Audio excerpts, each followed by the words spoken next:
Tonight's top stories. President Ferdinand R. Marcos Jr. leads the conduct of the Ulat Bayan Makikinabang or BBM program in Tarlac. President Ferdinand R. Marcos Jr. inspects the Sual fish port in Pangasinan. All concerned government agencies are expected to go full throttle in ensuring that all the president's proposed tax reforms and incentives soon become a reality. All the Senate committee chairship vacancies have been filled, which is expected to be a big boost to the upper chamber's performance of all its tasks and duties as a lawmaking body. All these and more on PTV News Tonight.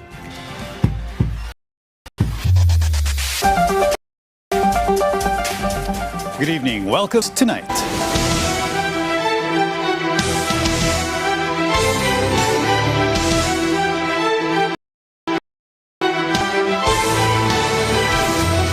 After Tuesday's resumption of his flagship grassroots assistance program in Duterte's Davao Region bailiwick, the president headed to another political rival stronghold in Tarlac City to spread government's financial resources under the Socio-Civic Project Fund to all the barangays in the province. Then again, he echoed his heartfelt reminder to the Presidential Scholars recipients who gathered around him to make the most of their educational grants, which our Kenneth Paciente covered in this report. Violeta's husband earns just 300 pesos a day driving a tricycle. That is not enough to cover their daily expenses, especially the cost of rice and their grandchild's education. Kung minsan walang pasok ang mga mag-aaral, wala. Oo. Kaya uuwi siya magdala ng 100. Mahirap yung ganun. Talagang mahirap na mahirap. Kaya ako, mga lalahirap ng buhay namin. Violeta's struggles has now been erased as she was among more than 3,000 beneficiaries who received 10 kilograms of rice under the Ulat Bayan Makikinabang program launched in Tarlac, led by President Ferdinand R. Marcos Jr. According to the president, the program is part of the national government's effort to bring assistance closer to communities through the help of local government units. This is also evident in the strengthened implementation of the Local Government Support Fund or LGSF. Magpatulong tayo sa local government. Unang-una, dahil unang-una, isang malaking bahagi, itong mga nakikita ninyo sako ng sa 10 kilo na sako ng bigas, ito po ay ating binibigay para sa ating mga kababayan na nangangailangan. Nakakalungkot po, pero ang katotohanan, marami pa sa ating mga kababayan na hindi nakakatiyak na makakain. Kahit sa isang araw, minsan lang kumakain, o sa 2 araw, 2 beses lang kakain.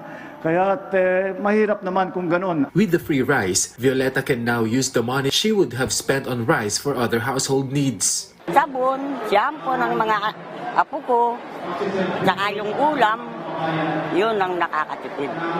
Aside from rice, the president also distributed Socio-Civic Projects Fund assistance to 511 barangays in the province. Each barangay will receive 200,000 pesos. Half of the amount will be allocated for barangay projects, while the other half will fund 5 presidential scholars, each of whom will receive 20,000 pesos. Lahat pantay-pantay na ating ginagawa at hindi na para matanggal na sasabihin na doon lang may nagsasabi, tinutulungan mo lang yung mga kung saan kayo nanalo, kung saan kayo natalo, hindi kayo na tumutulong. Hindi po tayo ganoon. Basta Pilipino, tutulungan natin. Walang kinalaman yung ganoon. In total, there are 2,555 presidential scholars across the province, including princes. Sobrang laking bagay po kasi mas 4th year na sabay po yung thesis and OJT po. The president once again encouraged the presidential scholars to study hard and secure a better future. Kenneth Paciente for the nation. The president is not squeamish and perfectly fine with the salty, briny, and sharp, pungent odor of fish out of water.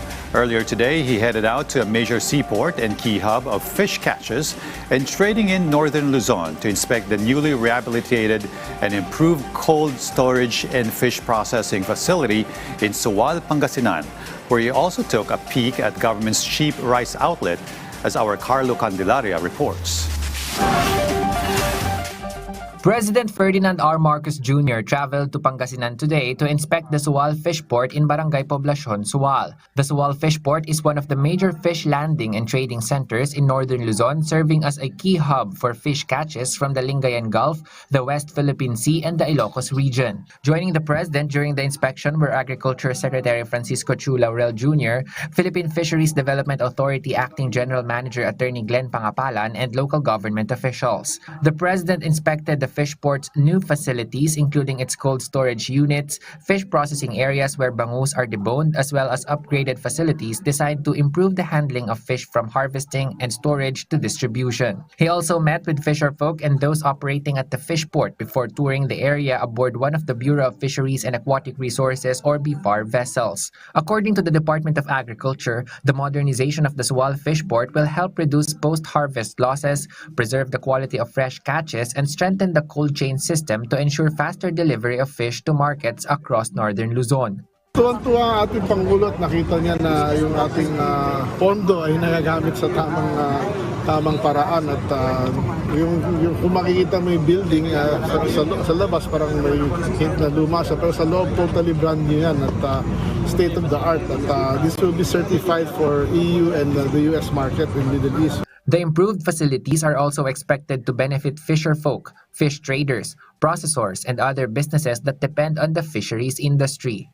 Mr. President, maraming salamat po sa pagbisita nyo dito sa amin, sa Sual. Kami po ay nakikiusap sa inyo na sana mapansin nyo po yung aming organisasyon dito sa Sual, na sana po ay mabigyan nyo po kami ng tulong o pondo para po makapagsimula po kami.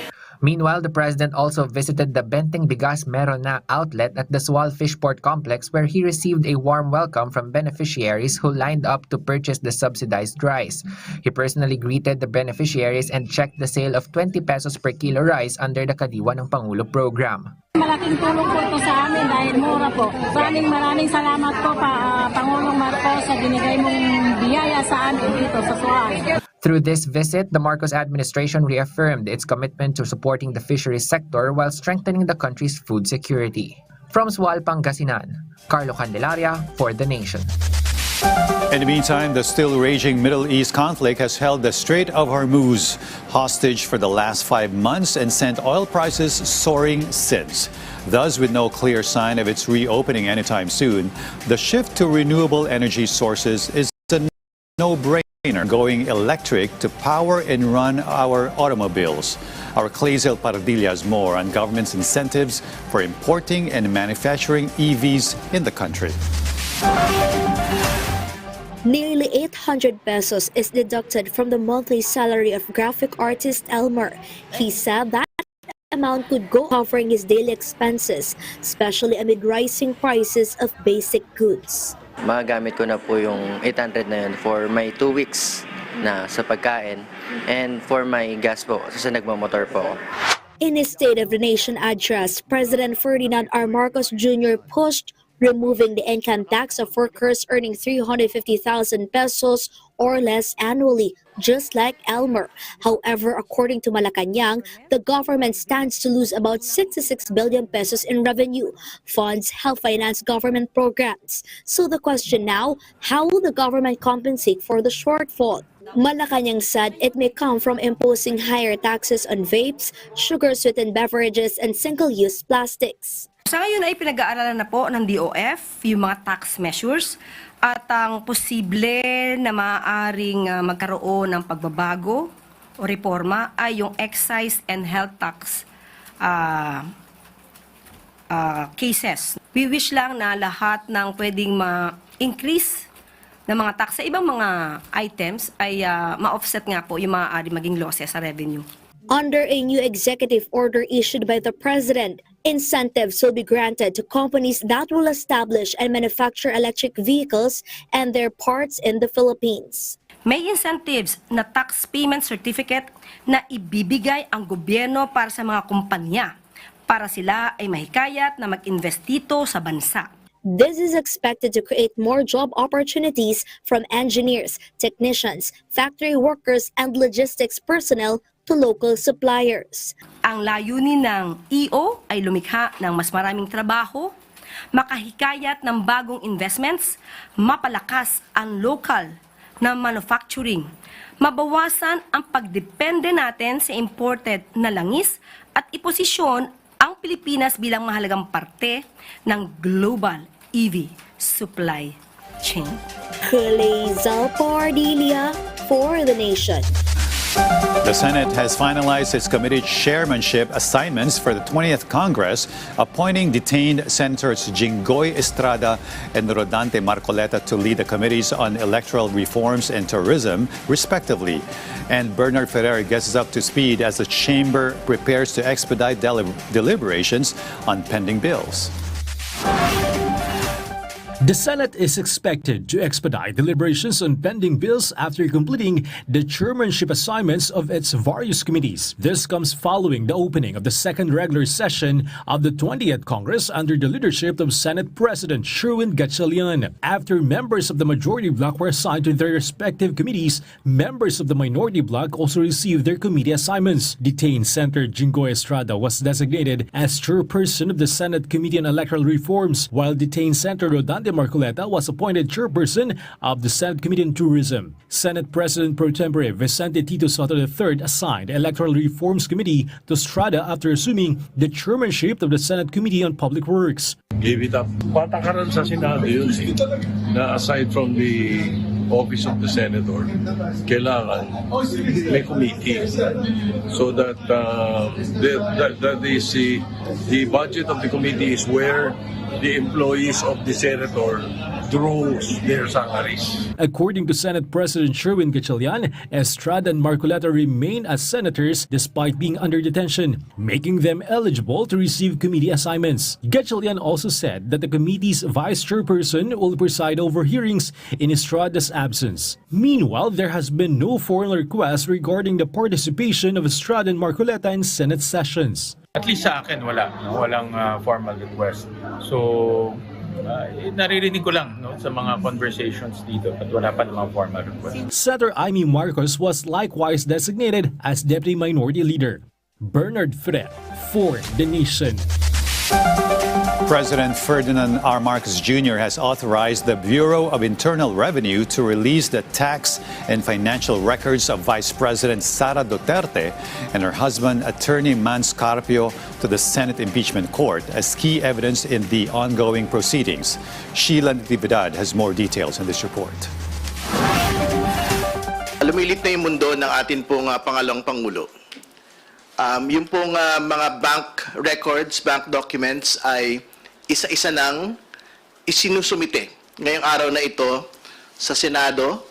This was the statement of House Prosecutor and Picol Saro Party List Representative Terry Ridon after announcing the submission of the bank and tax records of Vice President Sara Duterte and her husband Attorney Mans Carpio to the Senate's impeachment court. The release of the couple's tax records as well as those of some of their relatives was also approved by President Ferdinand R. Marcos Jr. through the Bureau of Internal Revenue according to confirmation from Malacanang. Kung ano ang sinasabi ng batas, kung ano ang proseso, susunod po ang Pangulo. Hindi niya po ipagkakait ang katotohanan sa ating mga kababayan. The palace insists that the president's consent to release the documents is not politics, but simply compliance with what the law prescribes. It can be recalled that the Senate's impeachment court also allowed the subpoena of selected financial records of the Duterte-Carpio couple, which could be used as evidence in the trial. Among those allowed to be subpoenaed are peso-dominated bank accounts as well as the tax records of 19 corporations and one partnership linked to the Carpio Lawyer Partnership. According to the impeachment court's ruling, the prosecution established a prima facie connection between Vice President Duterte and the 20 entities stated in the General Information Sheets and her statement of assets, liabilities, and net worth or SALN from years 2022 to 2025. According to the submitted documents, the total value of cash transactions by the Duterte-Carpio couple is estimated to reach over 6.7 billion pesos, with estimated cash inflows reaching around 4 billion pesos. Meanwhile, in discussing Article 1 of the impeachment Compares to the alleged misuse of confidential funds by VP Duterte while she was Secretary of the Department of Education or DepEd. The House Prosecution Panel expressed confidence in the testimonies of Land Bank managers Nenita Camposano and Violeta Constantino regarding the alleged unusual transactions. Yung pong discussions po at testimonya ng dalawa pong witnesses, ang sabi ho nila, in their entirety of their career, ngayon lang ho sila nakakita ng ganun pong kalaking encashment ng pera. Kaya nga ho nila sinabi na ito po ay unusual, ito po ay kakaiba. Kasama ito sa pagpapakita ng pagdaloy ng pera mula sa Treasury patungo sa palad ng Vice Presidente. Sa madaling salita, mayroon pong ipinagkatiwala na pera sa Vice Presidente. Ito ay nawaldas o mali ang paggamit. At ang pagwaldas na iyon ay pagtalikod sa kanyang sinumpaang bilang public official. Meanwhile, VP Duterte's remark that she could hire a gunman for 5,000 pesos if her husband ever had a mistress was considered by the House Prosecution Panel as merely diversionary tactics. They stated that this does not erase the alleged hundreds of millions of pesos in money trail linked to her confidential funds. Sheila Natividad for The Nation. The Senate has officially received the tax and bank records of Vice President Sara Duterte following a subpoena issued by the impeachment court. Submitted by representatives from the Bureau of Internal Revenue, or BIR, and various banks, these documents are intended for the proceedings concerning Article 2 of the Articles of Impeachment, which alleges unexplained wealth. Senator Judge Erwin Tulfo emphasized the significance of these records in identifying the truth and verifying the Vice President's assets and liabilities against her SAL-N and tax payments. The Bureau of Jail Management and Penology National Capital Region, or BJMP-NCR, stated that they are prepared for the potential detention of additional personalities related to flood control project cases. The agency reaffirmed its commitment to providing no special treatment for high-profile individuals currently detained at the Quezon City Jail male dormitory in Payatas, including Senator Jinggoy Estrada and former Senator Bong Revilla. Also detained are Senator Rodante Marcoleta and former Congressman Mike Defensor, along with two co-accused who are facing plunder charges in connection with the 75 million peso campaign donation case. To prevent speculation regarding special treatment, the BJMP-NCR has deployed additional medical staff and in-house doctors to the facility, ensuring that medical needs are addressed on the site. España Avenue, stretches of it along the University Belt, is a notorious and perennial flood hotspot in the capital city. But in September, a serious DPWH makeover is on schedule to take things around, which include drainage inlet expansion, road elevation, and construction of a detention basin. Our James Thompson has more on today's inspection by DPWH Chief Vince Dizon and Manila Mayor Francisco Domagoso on the worksite. The cross-drainage project along España Boulevard in the city of Manila will begin this September. That was assured by Public Works and Highway Secretary Vince Dizon, along with Manila City Mayor Isko Moreno, after their visit to one of the busiest roads in the city. Magkakaroon ng konting aberya in the next few months, pero sa tingin namin, pag natapos to, kahit papano, maiibsan yung pagbaha dito sa España. Alongside the repair of the drainage system in the area is the expansion of inlets, the elevation of roads along certain parts of España, and the construction of a detention basin. Catch basin in Earnshaw, no, would help España's flooding. It's now on their way sa planning. Magkakaroon lang ng konting abala do sa kambal na simbahan natin. Kasi yung buong kanto na yon o yung buong plaza will be converted as a catch basin area of España para papunta naman do sa pumping station sa likod ng LRT sa Mendiola. The DPWH assures that their personnel will operate 24/7 to ensure that disruptions to Manileños will be minimized. These projects are a big help to tricycle driver Leopoldo because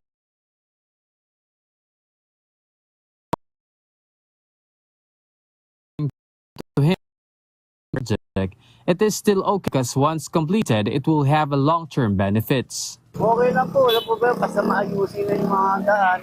Yung kailangan malalim para hindi tuloy-tuloy yung tubig, di tataas. Mayor Isko expressed his gratitude because during the recent rains, he said the agency's flood control improvement projects in certain parts of Manila were proven to be effective. Things are being given attention and concern is really there. No? We're very happy with the DPWH today on what they're doing, intervention sa mga areas of concern. Secretary Vince Dizon continues to assure that they are intensifying projects that will provide relief to our countrymen inside and outside of Metro Manila. Nakita natin talaga na kung tama yung gagawin at hindi na nakawin yung pera, tama yung proyekto, maayos, merong epektong maganda. Meanwhile, this follows Dizon's inspection in Barangay Bangkal, Davao City yesterday, where the secretary was disappointed as residents were severely affected by an unfinished project. Kasi nakakaawa talaga. Kung nakita mo yung isang tao doon, habang kinakausap ko siya, hinuhukay niya yung mga damit ng mga anak niya. Dahil natabunan na ng putik tsaka ng buhangin. The secretary also emphasized that they will keep returning to the area to ensure that the project is completed according to the target date. Secretary Dizon immediately ordered the start of dredging in the Talomo River to increase its capacity to hold water. Kung di ka magde-dredging, since galing sa bundok ang tubig, may dagayang putik, may dagang buhangin yan, kung 10 taong ka nang walang dredging dyan, yung ilog mo talagang bababaw na ng bababaw yan. Yung nakita kong ang mga flood control na mayroong parting mataas, may parting mababa, pinapantay na natin. Yun, hindi din ginawa. Those involved in an unfinished projects will be scrutinized and investigated because according to the secretary, the impact of this is traumatic for our countrymen. J.M. Thompson, for The Nation. During his fifth State of Nation address, or SONA, President Ferdinand Marcos Jr. highlighted key programs of the Department of Science and Technology, or DOST, focusing on advancements in transportation, healthcare, and disaster resilience. These include the expansion of electric vehicles, or EVs, in the country, exemplified by the MB Dalaray, which is currently operating under the Pasig River Ferry Service. Also highlighted is the establishment of the Virology and Vaccine Institute of the Philippines to bolster national capabilities in virus research and vaccine development against emerging diseases. Lastly, the continued support for the Handa Georisk.gov.ph platform, which aims to provide hazard maps and risk information to help local government units and the public in preparing for natural calamities like earthquakes and typhoons. Trees hold the topsoil intact with its roots to avert erosion and flooding, while its leaves absorb carbon dioxide to cool our surroundings. Just two of its inestimable benefits that our government holds dear as it engages in a propagation program like this tree planting activity by the PCO and PTV in the La Mesa watershed in Quezon City earlier today, as we hear more from the full story of Gab Humilde Villegas. The Presidential Communications Office held a tree planting activity today at the La Mesa watershed in Quezon City. Joining the activity were PCO personnel as well as employees from its attached agencies, including Your People's Television. The activity aims to inform employees of the importance of tree planting and environmental protection, as well as to mitigate the effects of climate change. Up to 250 Nara seedlings were planted by the PCO inside the watershed. Besides tree planting, the PCO also conducted a plastic retrieval activity at the watershed. According to PCO Assistant Secretary Rowena Kyoge, the agency wants to convey to the public the importance of everyone's commitment, noting that such activities are held not just in one part of the country but nationwide. Mahalaga yung commitment ng bawat tao na hindi lang naman natin to ginagawa para sa particular na parte lamang ng Pilipinas, kung hindi sa buong Pilipinas. Ito po ay responsibility nating lahat at yun po ang gusto nating maiparating sa lahat ng tao. To further expand the reach of said campaign, they also plan to include the importance of environmental protection in their seminars in schools across the country. Meanwhile, for Department of Environment and Natural Resources or DNR-NCR Regional Director Nilo Tamoria, protecting forests and nature should be part of Filipinos' daily lives. Punang-puno ay isang bahagi lamang. Ang mas mahalaga nito ay ang pag-aalaga o yung tree growing, tree nurturing. Tree planting, tree growing, tree nurturing. It was in the year 2023 when the PCO last conducted a tree planting activity at the La Mesa watershed. And last year, the agency also held a tree planting activity in San Jose del Monte, Bulacan. Asek Kyoge also has a message for the public. Hinihiling lang po natin sa bawat Pilipino ay maging aware tayo, maging committed tayo. Kasi ang isang bagay po na commitment natin para magawa ang mga bagay na to, pag pinagsama-sama po, ay mas malaki po yung magiging epekto. At sana'y maging parte na to ng ating pang-araw-araw na buhay. Gab Humilde Villegas, for the Nation.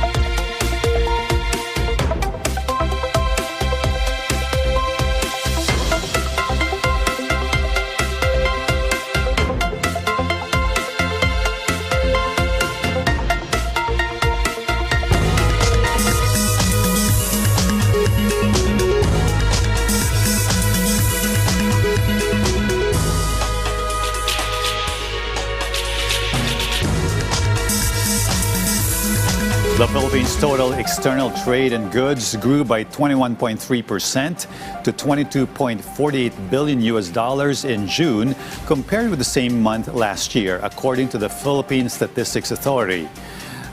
Exports reached a record high $8.77 billion, driven primarily by strong shipments of electronic products, which remain the country's top export. Imports also increased by 19.6% to $13.71 billion, with electronic products, mineral fuels, and transport equipment leading the country's purchases from abroad. The United States, Hong Kong, China, Japan, and Singapore were the Philippines' top export markets, while China remained the largest source of imports. Despite the strong growth in trade, the countries recorded a trade deficit of $4.94 billion for the month. Most Philippine banks expect to maintain their lending standards in the third quarter of 2026, reflecting the stability of the country's banking system, according to the Bangko Sentral ng Pilipinas. The central bank survey found that most respondents do not expect changes in credit standards for enterprise and household loans, while only a few anticipate easing lending requirements. Many banks also expect demand for business loans to remain stable or increase, driven by higher inventory and financing needs, as well as an improving economic outlook. The BSP said overall credit conditions remain broadly stable, although some banks continue to exercise caution due to global economic uncertainties and credit risks. A total of 56 banks participated in the survey, with results indicating the banking sector remains prudent while continuing to support economic activity through lending. The Bureau of Internal Revenue says it is ready to implement President Ferdinand R. Marcos Jr.'s proposed tax reform agenda once the measures are enacted into law. BIR Commissioner Charlito Mendoza said the agency supports the administration's plans to expand income tax exemptions and provide tax relief for small businesses. The BIR also vowed to continue modernizing its systems, improving taxpayer services, and streamlining its processes, while the proposed reforms are undergoing the legislative process. Mendoza said the agency will continue consulting stakeholders to ensure its policies remain responsive to taxpayers' needs. The BIR added that the reforms are expected to encourage voluntary tax compliance while ensuring sufficient revenue to fund essential government services. Thinking of a potentially good business or investment to put and grow your hard-earned money in? Well, digital gold, even just fractions of its 99.99% pure composition, might be one good and safe enough to sink your teeth in. Our Elijah Canlas has more on this reasonable facsimile on the real one which appreciates in value over time. Are you also wondering what else can you send to your family in the Philippines besides a balikbayan box that has the potential to eventually become even more valuable? Answering this, Royal Bullion Capital or RBC has officially entered the Philippine market to bring innovative digital gold investment to the country. It aims to make digital investments more affordable and secure for everyday Filipinos and OFWs. The vision of our chairman, Dr. Katragadda Murali Krishna, who we fondly refer to as KMK, he has a vision that whatever the value chain we build in any particular industry, let's get to the roots of it and get the maximum sourcing and maximum benefits what we can give to the market. Using the 1 milligram gold app, Filipinos can now buy and send fractions of pure 99.99% investment grade gold using only their smartphones. Instead of spending remittances on items that quickly depreciate, such as new shoes or gadgets, it is better to convert them into digital gold, which continuously appreciates in value over time. So what have we adapted in Royal Bullion Capital? What have we adapted is that we have created an institutional grade digital wealth ecosystem where real world assets are preserved and you can earn the yield out of it. So we are creating one of the world's first yield giving platform, and our asset here is backed by gold. Every purchase on the app has an equivalent Royal Bullion Gold Token or RBGT, where one token equals 1 gram of real gold, safely stored in audited vaults in Dubai. With just a few taps, gold ownership can be sent quickly and safely to families in Manila or the provinces. They can convert it to cash when needed or claim it as a physical gold. A precious metal, gold will never lose its appreciation. Why? Because if you note that,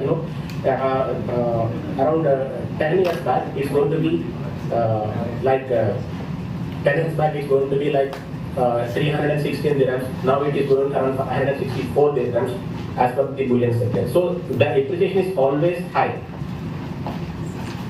So there is no point of losing in this particular part.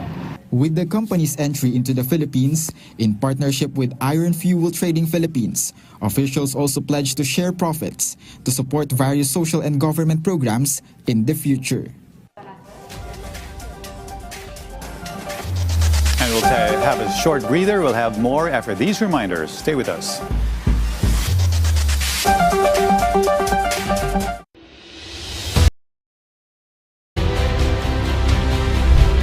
Stay up to date on His Excellency President Ferdinand Marcos Jr.'s actions and initiatives this week as he leads the country in nation building.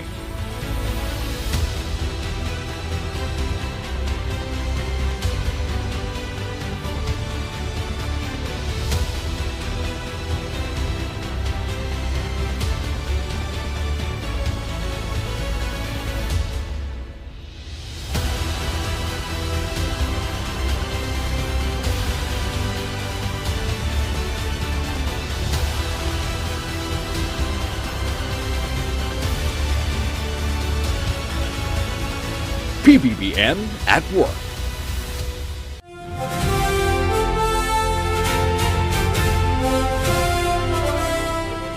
Isang taon na ang nakalipas mula noong huli akong tumayo rito upang ilantad ang katiwalian na nadiskubre namin sa mga flood control project. Mayroon ng mga unang nakasuhan at nakulong, mga kontratista, matataas na opisyal, pati na mga mambabatas. At dumating na tayo sa punto na ayon sa Ombudsman ay malapit na ang paghain ng patong-patong na kaso laban sa dating speaker. Masakit man sa akin ito, ngunit kailangan nating gawin ang tama. Hindi ako pangulo ng aking pamilya. Hindi ako pangulo ng aking kaibigan.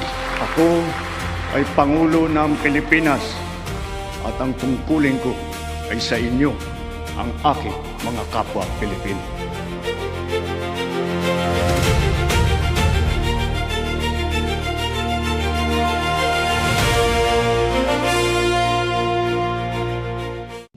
Tutukan ang mga solusyon at aksyon sa mga isyu ng bayan. at programa ng pamahalaan para sa bagong Pilipinas. Kasama ang ating Presidential Advisor for Poverty Alleviation, Larry Gato, live dito lang sa PTV.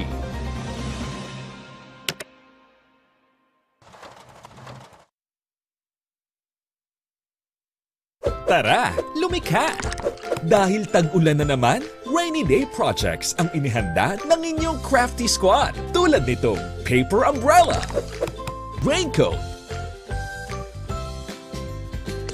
sining ang magniningning dito sa Artsy Craftsy! Artsy Craftsy. Sabado, alas 10:30 ng umaga. Dito lang sa inyong People's Television.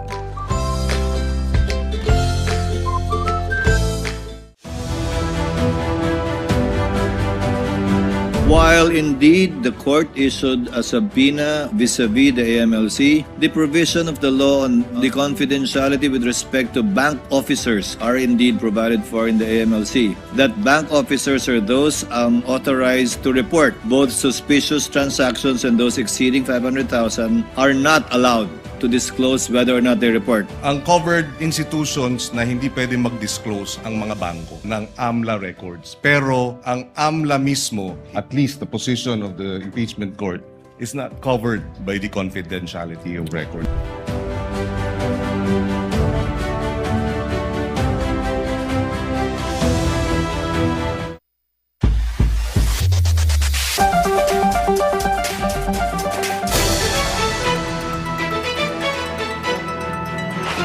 President Ferdinand Marcos Jr. reaffirmed his administration's commitment to prioritizing education by highlighting key milestones in academic excellence, the expansion of vocational training, and proactive measures to ensure student safety and welfare across the country. Gab Humilde Villegas tells us more. President Ferdinand R. Marcos Jr. highlighted the continuous improvement of education system in the country in his recent State of the Nation address. Here, the President emphasized that education primarily upholds the capabilities of Filipinos and remains a top priority of his administration. As proof, he cited the recognition of more Philippine colleges in global rankings. From only 12 in 2022, 140 colleges in the country are now included in the World University Rankings, almost half of which are state universities and colleges. Reforms to the senior high school curriculum are also ongoing to better prepare students for the real world. Napatunayan natin ang kakayahan ng mga senior high school graduate natin sa mga isinagawa natin Bagong Pilipinas Serbisyo Fair nitong Marso. Mahigit 1,200 senior graduate ang naging hired on the spot. Pinaigting ang work immersion para maranasan nila ng personal ang paghahanap buhay sa kanilang gustong larangan. Panatag ang ating loob sa edukasyon pagkatapos ng senior high dahil sa patuloy na pagtaas ng kalidad ng kolehiyo sa ating bansa. The Office of the President also allocated 100,000 pesos for 5 students in every barangay across the country who are now called Presidential Scholars under the Bawat Bayan Makikinabang program. This aims to encourage the youth to graduate from college. The administration is also continuously expanding technical vocational education and training or TVET programs to further hone the skills of the youth in their desired industries. The President beamed with pride in revealing that the placement rate for those undergoing TechVoc courses has reached 81%. The government has also launched a massive training program to prepare individuals, students, parents, and teachers for the rise of artificial intelligence or AI. Currently, the number of people undergoing said program has reached 1.8 million. This success inspires confidence to further scale up our initiatives for AI literacy across all sectors. We must ensure our global competitiveness. Within and beyond the academe, we must inculcate in our youth the virtues of critical thinking, innovativeness, as well as the ability to find solutions to problems.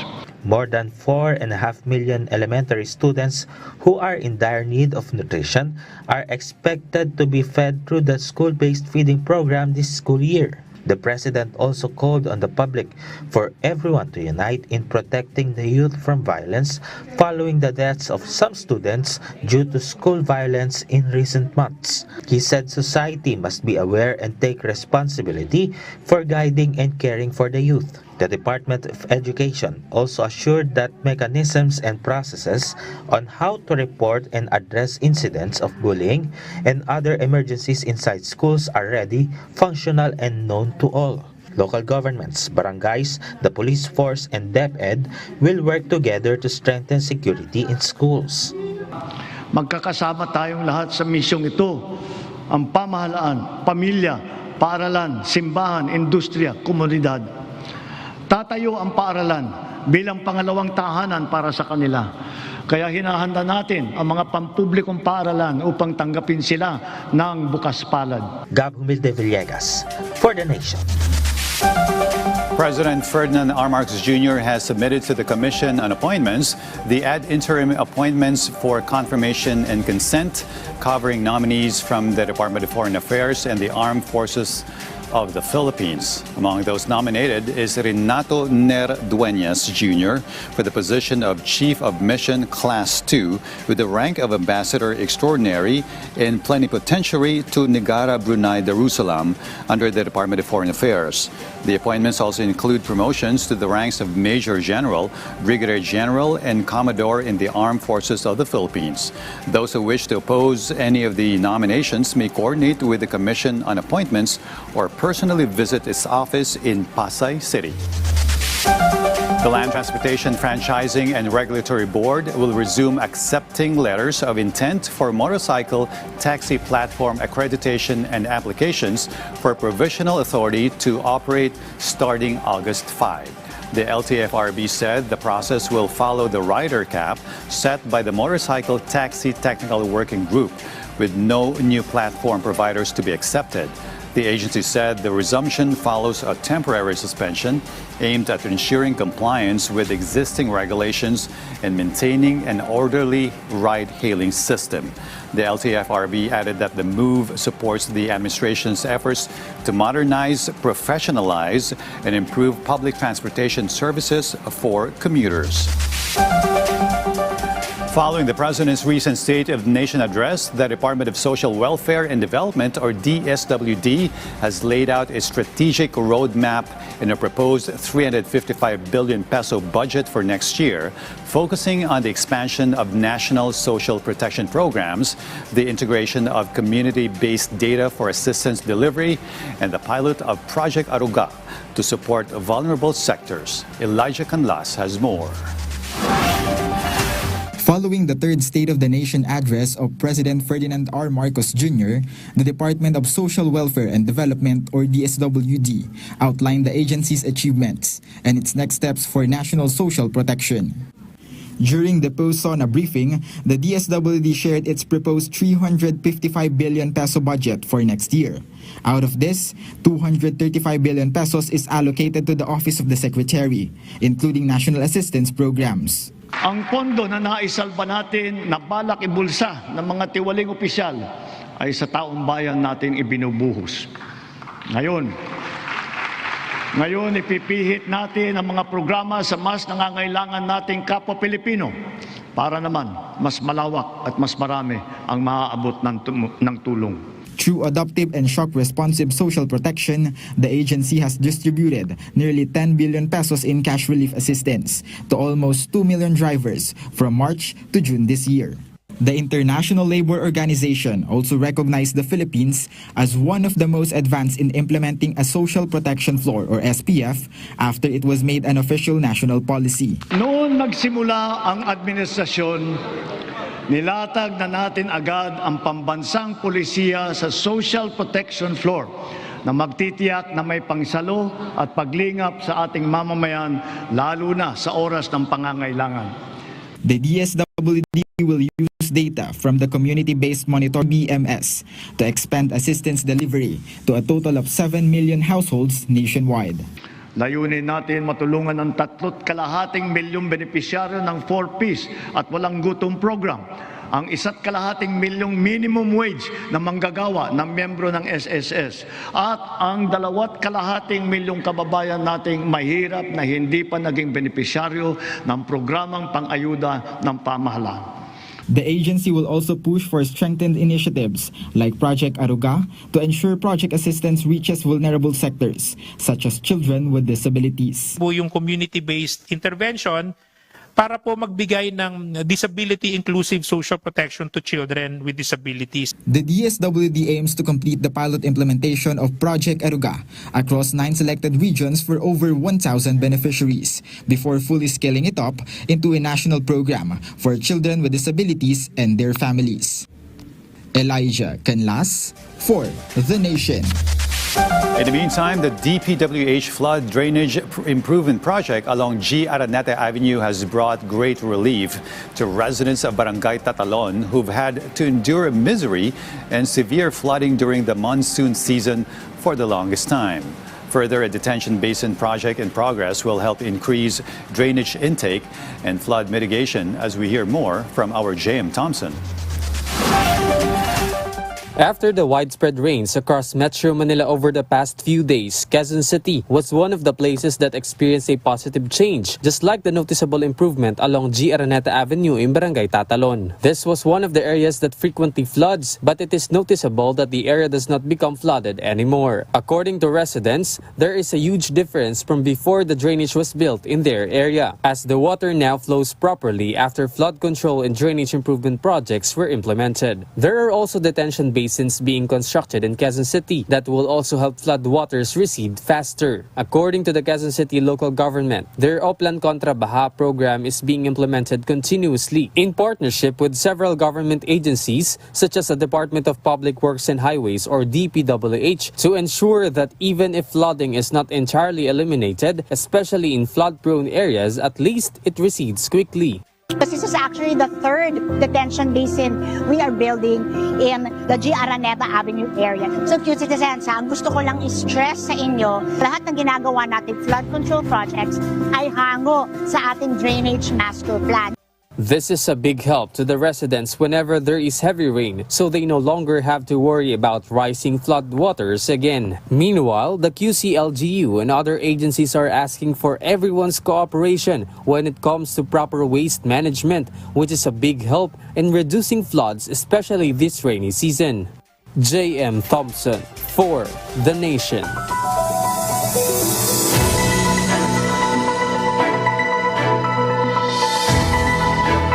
Residents of Pinili, Ilocos Norte receive financial assistance from the government to help ease the impact of rising living costs. The 2,000 peso cash and was provided under President Ferdinand R. Marcos Jr.'s Unified Package for Livelihoods, Industry, Food and Transport, or UPLIFT program.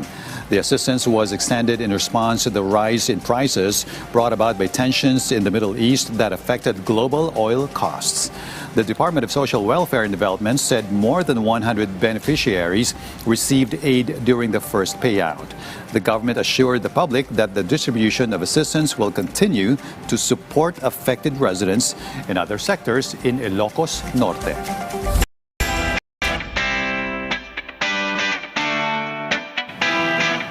And we now give you the latest buzz here at Pop Culture Corner. Don't get stuck and watch your back. 18. P-Pop Kings SB19 is releasing their newest single, Lawless, in a few hours, July 31 at 12 midnight. Ahead of the release, SB19 dropped multiple concept photos featuring a goat, leaving their fans thinking what it means with some saying GOAT, as in greatest of all time. Another global moment for the Mahalima, as SB19 is also set to perform at Lollapalooza's Allianz stage on July 30, 3:30 p.m. in Chicago, Illinois time. That is July 31, 4:30 a.m. in Philippine time, with live streaming available on Disney Plus from 3:45 a.m. with no replays and on Weverse at 4:30 a.m. SB19 recently performed at the Grammy Museum. The group just made a history with SB19 Josh Cullen throwing the ceremonial first pitch at the White Sox-Yankees game.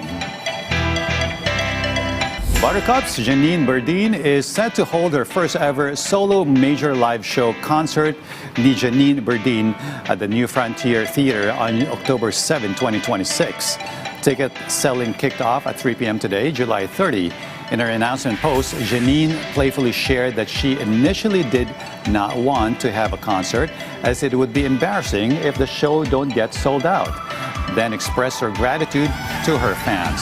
At a concert, ni Janine Berdeen, Janine is also dropping a deluxe album, More Love Songs na Mga Tanga, on July 31, featuring the original songs in the standard version with additional tracks, including the recently released Promise. Janine recently drew global attention through social media with her viral hit, What If I Miss You for the Rest of My Life, which also caught the attention of one of her favorite artists, Demi Lovato.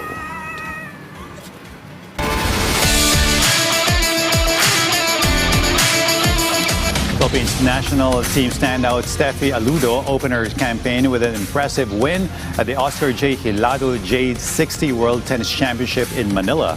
Filipino tennis player Steffi Aludo scored a straight sets victory over third seed Gwen Emily Kurniawan of Indonesia, 6-1, 6-3 in the girls singles group C of the Oscar J. Hilado J60 World Tennis Championship at the Rizal Memorial Tennis Center in Manila. With the win, Aludo moved closer to a quarterfinal berth and now needs 2 more victories in the round-robin preliminaries to advance. The Filipina also bounced back after a quarterfinal exit in the tournament's first leg, where she still captured the doubles title alongside Lorraine Halorina of the Philippine Tennis Academy. Meanwhile, Micaela Rose Ngu also opened with a win after routing Kirsana Rodprasert of Thailand 6-0, 6-2. In Group E, Yana Helena Nicole Diaz defeated American Bet Sofia Bartolata 6-0, 6-3, while 5th seed Kimika Fukui of Japan beat Filipina Kathleen Ann Bugna at 6-2, 7-5. The National Chess Federation of the Philippines has officially endorsed Wadim Rosenstein in his bid to become the next president of the International Chess Federation, or FIDE. The National Chess Federation of the Philippines, or NCFP, has thrown its support behind Wadim Rosenstein's candidacy for the FIDE presidency.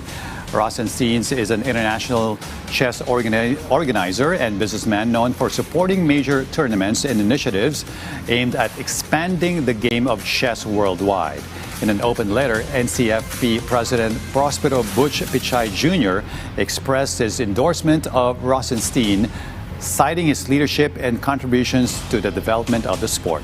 Pichay said Rosenstein has demonstrated his ability to deliver meaningful programs for chess, including his support for international events such as the WR Bughouse Championship, which was staged in the Philippines for the first time last June. For his part, Rosenstein thanked the NCFP and Pichay for their confidence and endorsement, adding that he looks forward to working with the Philippines and the Federation to further develop the sport of chess. And our food for thought tonight comes from Sarah McBride, an American politician and member of the U.S. House of Representatives from Delaware. Before her election to Congress, she served in the Delaware State Senate and worked as an advocate on civil rights and public policy. And she once said, "A life of pursuit of position or power is not a life well lived or in service to others." And before we end our newscast, please take the time to like, subscribe, or share PTV's social media pages flashing on your screen right now. It would go a long way and we would truly appreciate it. And so goes PTV News Tonight's roundup of tomorrow's headline stories. I'm Jay Esteban. Join us again tomorrow on PTV News Tonight.